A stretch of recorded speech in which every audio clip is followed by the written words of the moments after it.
Welcome back to another edition of the Magic Latest Podcast where we discuss everything Orlando Magic basketball. I'm your host, Jalon Dixon, and today we've got a lot to get into. But before we kick off today's episode, per usual, remember to like, comment, and subscribe for daily Orlando Magic content. We are on the road to 1,000 subscribers and trying to become one of the biggest pages here on the platform when it comes to covering the Orlando Magic. So hit that like button and press subscribe. If you're not subscribed yet, but you've been tuning in to every episode, what are you doing? Come on, lock in with the gang before the NBA regular season starts because then we're going to be going even more crazy. But with all that being said, let's go ahead and get to today's episode, starting off with picking up where we left off last week, talking about the NBA schedule, particularly, of course, focusing on the Orlando Magic. Last episode, I touched a lot on the fact that the NBA schedule favors the Orlando Magic heavily, especially when you look at that beginning portion of the NBA season. Now, over the weekend, I was able to do some deeper diving, read some more articles about the feelings around the Orlando Magic this season now that the schedule is actually set. And the Orlando Magic actually have one of the more favorable first 2 months in the NBA of any team across the league, despite the fact that statistics came out that the Orlando Magic will actually be traveling the most of any team in the NBA with over 55,000 traveled miles scheduled for this upcoming year. Crazy work. This team is going to be on the move a ton, but their first initial schedule kicked off before the 2026 new year. Those first 2 months are going to be critical, more particularly because of the fact that this is a team that's not really going to see too much Western Conference action in the beginning of the year and is only going to face, I believe, 4 Western Conference teams in general through their first 20 games. Something that I thought was really interesting is that The Athletic had a conversation about the Orlando Magic very recently and what they're capable of in the beginning of the year, and more particularly, Alex Spears made a bold prediction saying by mid-November, Orlando will be a top seed in the East and have the overall best record in the NBA. They do not play a Western Conference team until November 10th, and that team is Portland. They don't play a Western Conference team that made the playoffs until November 16th when they face Houston. Their first 10 games are all against Eastern Conference teams, and none of them are named the Knicks or the Cleveland Cavaliers. I think that's very important. It also should be thrown out there that the other 2 teams in the Western Conference they face through the first 20 games are the Golden State Warriors, and I believe the other one is the LA Clippers. So a little mini West Coast trip where they'll be able to play essentially a mini back-to-back in the same state, so not too much travel taking place there as well. This Orlando Magic team is in a really good position for themselves to be able to set the world on fire from the very jump. The first 20 games are going to be very important. And this article that I read that I put a lot of this data from, shout out the Orlando Magic Daily, pointed out something that I thought was even more important was that fact that when this team has had a history of winning 50 or more games, this 20-game head start has been crucial to setting the tone for them eventually becoming a top seed. It says over the last 10 handful of seasons where they won, 8 seasons where they won 50 or more games. One of those seasons being included was 33-17, but that was the lockout year, of course. When they won 50 or more games, this team basically was either 15-5 or 16-4 6 out of those 8 years. The other 2 seasons, 11-9 in 1993-1994, where they went on to win 50 games, and 1999, where, of course, like I said beforehand, was the lockout year where they ended up winning 33 games, and they were 33-17. Other than that, all of these other seasons where they went at least 16-4 or 15-5 in their first 20 games, 57 wins, 60 wins, 52 wins, 59 wins, 59 wins, and in 2010, 2011, 52 wins. Remember, we discussed over-unders on a previous podcast as well, and I kept telling everybody you need to hammer the over on this one because this is a team that I think has a chance to not only win 50 games, the projection is 50 to 51 games. The hammer on the over is because I think this team could win 52, 53 games, and the projections say that this team could win as many as 57 to 59 games with a hot enough start through these first 20 games to kick off the season. The first 2 months of this year are going to be crucial for the Orlando Magic to set the tone, especially as a team coming off of such an injury-riddled season. Just setting the tone early also gives them leeway down the stretch to have a little bit of wiggle room to make decisions that better benefit the health of their players as they make a push for the postseason. Being able to get off to a hot start at the beginning of the year for this Orlando Magic team with this schedule, more particularly with this schedule, integrating Desmond Bane with this schedule, integrating Tyus Jones with this schedule, facing majority Eastern Conference teams and two of the teams that you mainly have to worry about this year not even being in the mix through the first 20 games of this schedule? Come on, man. Come on, man. The Orlando Magic need to be 14-6, 15-5, or 16-4 through the first 20 games. This team needs to set the NBA on fire in the first 2 months of the league year if they want to be taken seriously. Period, point blank. Period, point blank. Let's move on to that operative foe, right, that I just mentioned, talking about the Cleveland Cavaliers. The Cleveland Cavaliers were designed as a team to have just about everything that you need in today's modern era outside of course, the elite level 3 and D wing. High level 4-man, shot blocking, rim protecting 5, legitimate 2 guard that can be your lead ball handler and scoring option. B tier to A tier lead point guard, decision maker, and of course, high level scorer, right? This Cleveland Cavaliers team is going into a very critical year. Very critical year. If the Orlando Magic are a team to watch this year for what they've now put themselves into financially by really sinking themselves into the core 4 of Paolo, Banchero, Franz Wagner, Desmond Bane, and Jalen Suggs. This Cleveland Cavaliers team did it first. They did it first. Donovan Mitchell, Darius Garland, Jared Allen, Evan Mobley, they did it first. And this team has now 2 years of experience going through this process. Paolo Banchero and the boys are going into their first year like this. The Cleveland Cavaliers have not only been through this process over the last 2 seasons, but they've now had expectations continue to rise as these seasons progress. But this year is very critical for them, just as much as it's critical for the Orlando Magic. They're also a team that the Orlando Magic pushed to 7 games 2 years ago and nearly eliminated. On the road. On the road. The Orlando Magic face off against them in the new year at the bottom half of January. And this was a matchup that, when I was reading articles, seems to be the newly considered biggest op. We talked about Detroit. We talked about Atlanta. But this is the big op right here. The Cleveland Cavaliers. That's the team that the Orlando Magic really need to focus on.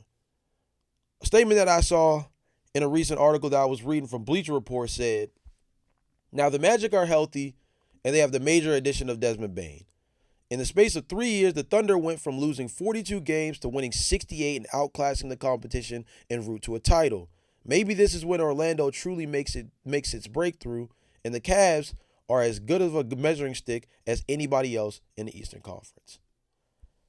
The article was earlier referencing the fact that the last time the Orlando Magic faced off against the Cleveland Cavaliers, the Magic weren't full strength, and the Cavaliers were trying to do some seed manipulation stuff in the standings to position themselves to face off against the Orlando Magic in the first round.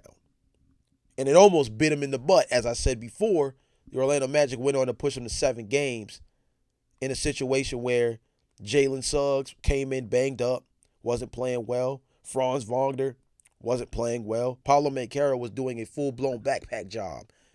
Jalen Suggs had one good game where he couldn't miss from 3. And Franz Wagner, I think, dropped like 20 to 30 points himself in a different matchup. But other than that, it was a Paolo Banchero backpack job last time they faced off in the postseason. These two teams are up against major pressure surrounded around their core 4. Major pressure. The Cavaliers are probably in more trouble if this season doesn't go according to plan than the Orlando Magic. But these are two teams on the same collision course of, if they don't get out the first round, somebody's getting booked. I think we all know for the Cleveland Cavaliers, one of Darius Garland or Jared Allen is going to be out the door. That conversation has been taking place over the last 2 seasons. I don't think we're having that conversation with the Orlando Magic this upcoming year. I think heads will spin. Oh, for sure. I'll openly admit that. I think heads will spin. I think people will be nervous if this team makes that kind of upgrade and still doesn't get out of the first round. But I don't think somebody's getting shipped out day one of the offseason if things are looking spooky coming out of April, coming out of, late March, early April. If things aren't looking good going into the postseason, if this team isn't a high seed, if this team doesn't come out of the first round, the Orlando Magic will be worried. But the Cleveland Cavaliers, if I said that same statement about the Cavs, it's more than worried. That'll be the first time I think we hear from Dan Gilbert on camera since LeBron James left. It's going to be spooky. So this matchup on January 26th is going to be a really good litmus test because it's actually the first time that the Orlando Magic faced the Cleveland Cavaliers on this upcoming schedule. In the 2025-2026 season, this matchup right here is a tone setter for these two teams. I don't know if they're on the same tier yet. I don't know. And I'm not even sure if this game will prove that they are on a similar tier. Again, a lot of people view the Cleveland Cavaliers as a top team in the Eastern Conference with the best odds to finish with the number 1 overall seed. I just mentioned to you that Spears from The Athletic believes that through 20 games, this Orlando Magic team will be the one that's the number 1 seed in the Eastern Conference through 20 games. These two teams are on a real collision course. This is one of the biggest op packs in front of the Orlando Magic. I've said many a times on this podcast, if you guys are locked in, you've heard me say it more than enough. The odds makers have 2 teams ahead of the Orlando Magic. Only 2. The New York Knicks and the Cleveland Cavaliers.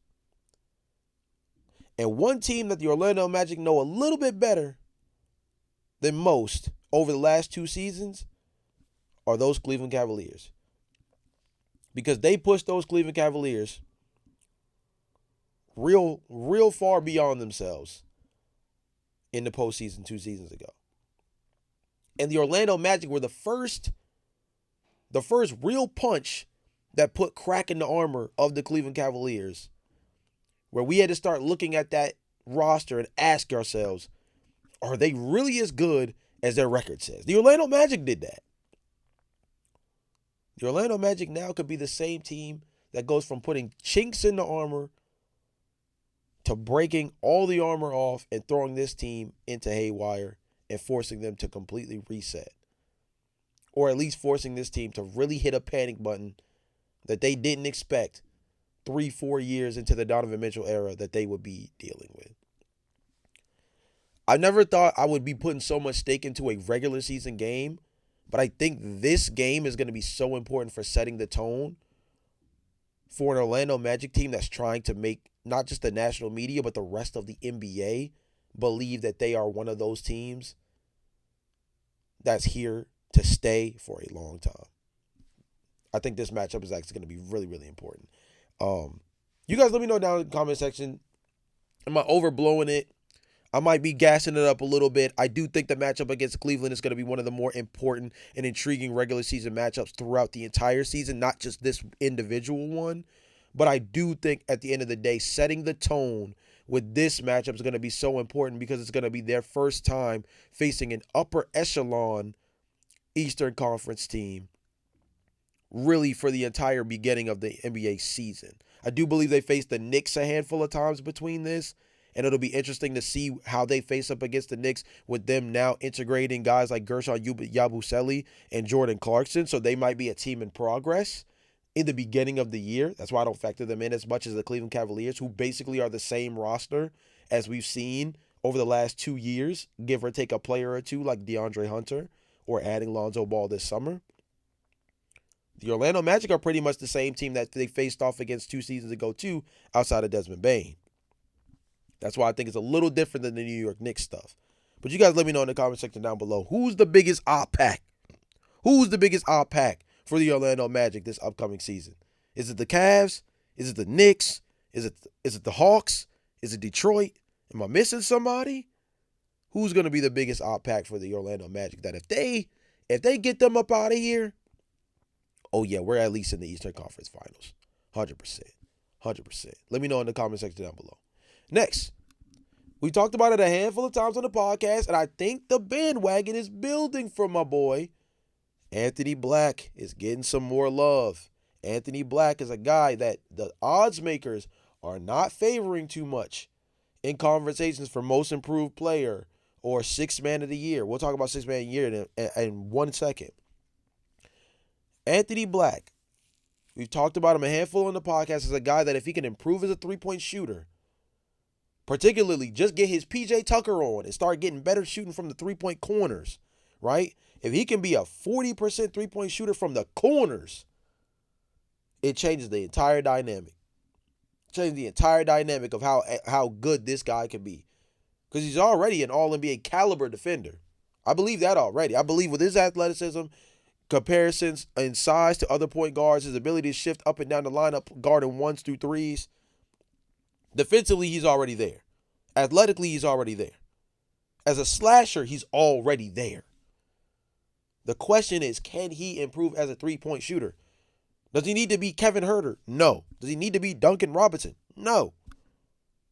Can he be PJ Tucker from the corners? Can he be PJ Tucker from the corners? That's all the Orlando Magic really need from Anthony Black. That's all they really need. I was looking into some stuff around Anthony Black's potential as a sixth man of the year candidate, and you know a lot of people are a lot lower on the Magic's depth than I am. And I was looking into some of the things that were discussed, and I just thought it was really interesting when I read this. It says, if Black manages to average 10 to 12 points on solid shooting splits, he'll insert himself into the sixth man of the year conversation.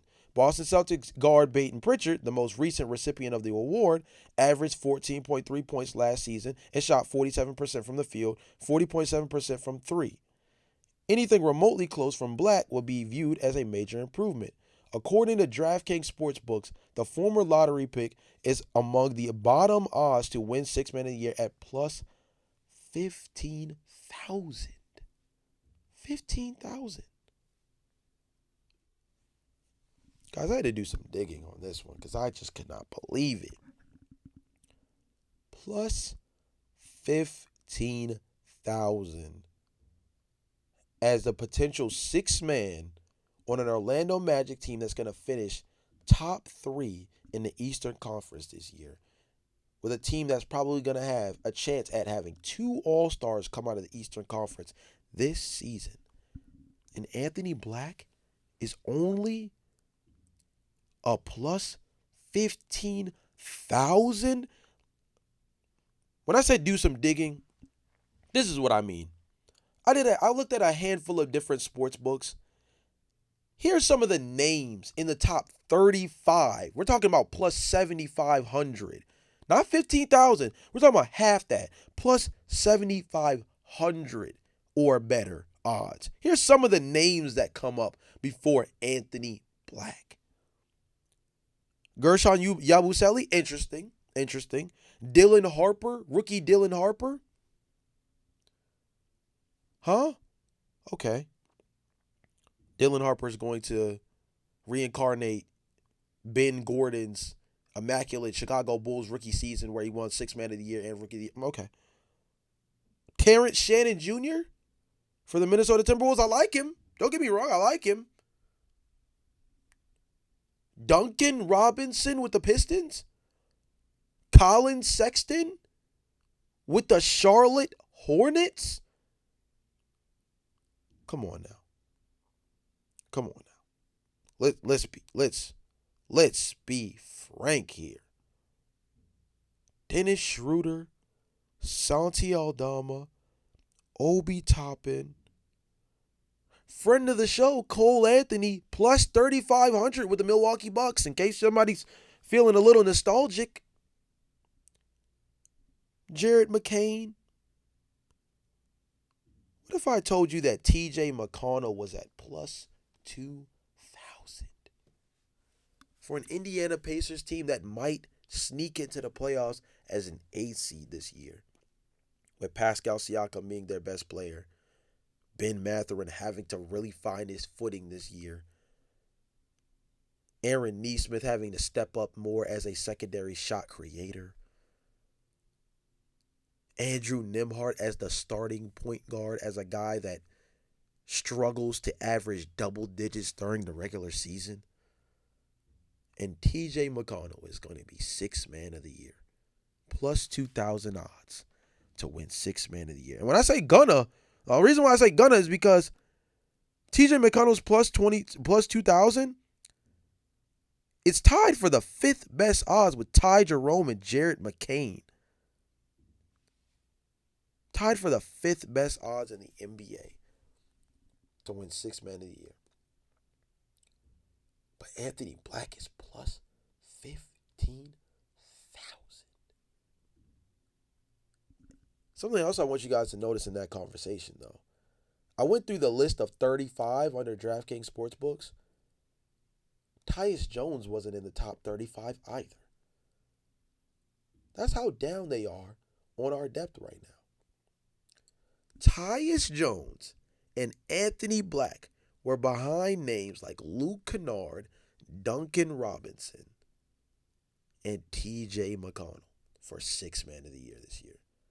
And Anthony Black and Tyus Jones are going to be key contributors on an Orlando Magic team that's going to mess around and finish as a top 3 seed in the East. And be a team that might mess around and have a top 5 record in the NBA. Might mess around and have a top 3 record in the NBA. What? They're going to keep doubting the kids, man. It's okay. They'll learn eventually. Last but not least, we got to talk about MVP Paolo Banchero entering the chat. I keep reading all these articles, and they're talking about the record. They're talking about the potential of the Orlando Magic this upcoming season. They're talking about what Paolo Banchero can do as an individual player this year. And a lot of the conversation says that this team, with 14 nationally televised games, the chance to be a top seed in the Eastern Conference and really show themselves in a real way amongst national media in the playoffs, that Paolo Banchero might finally enter the chat as not only an MVP candidate, but a guy that we start to discuss in that new best player of the world conversation. LeBron James only has a few more years left, if that.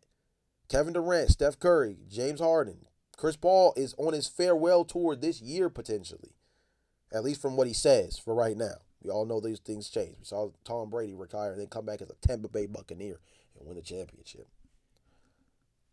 Hey, man, I'm just saying. With that being the case,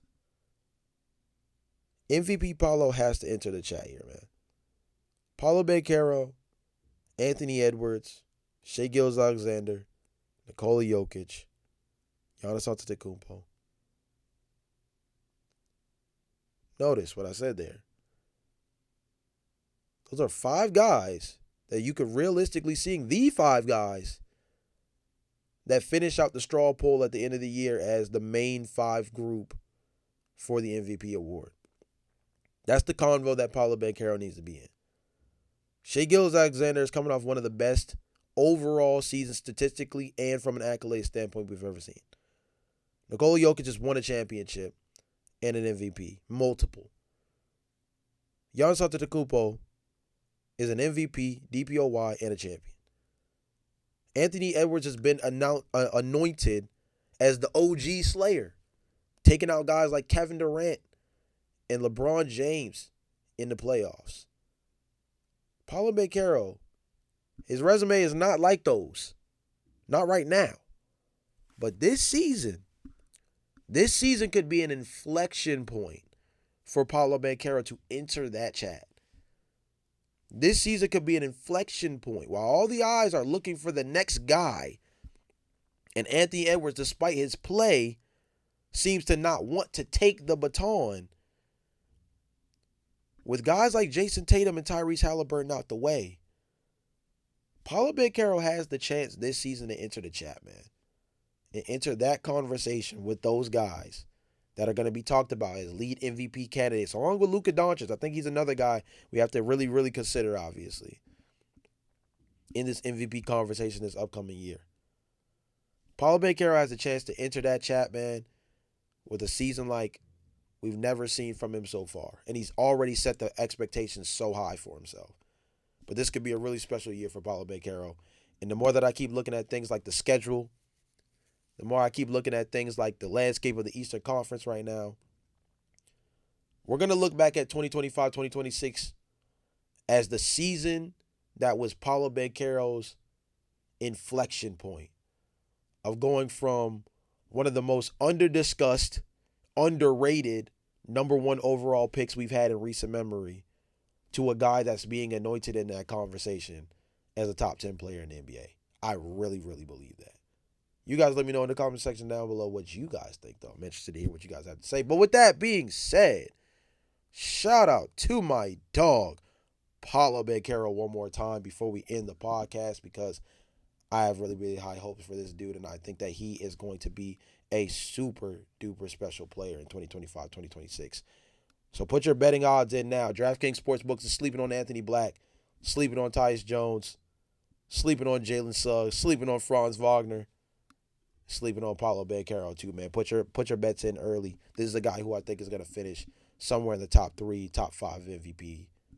Put your money in early because he has a chance to do something special for the Orlando Magic this season. With all that being said, man, remember to like, comment, and subscribe for daily Orlando Magic content. I will be back with you guys tomorrow for some more stuff. But until then, peace.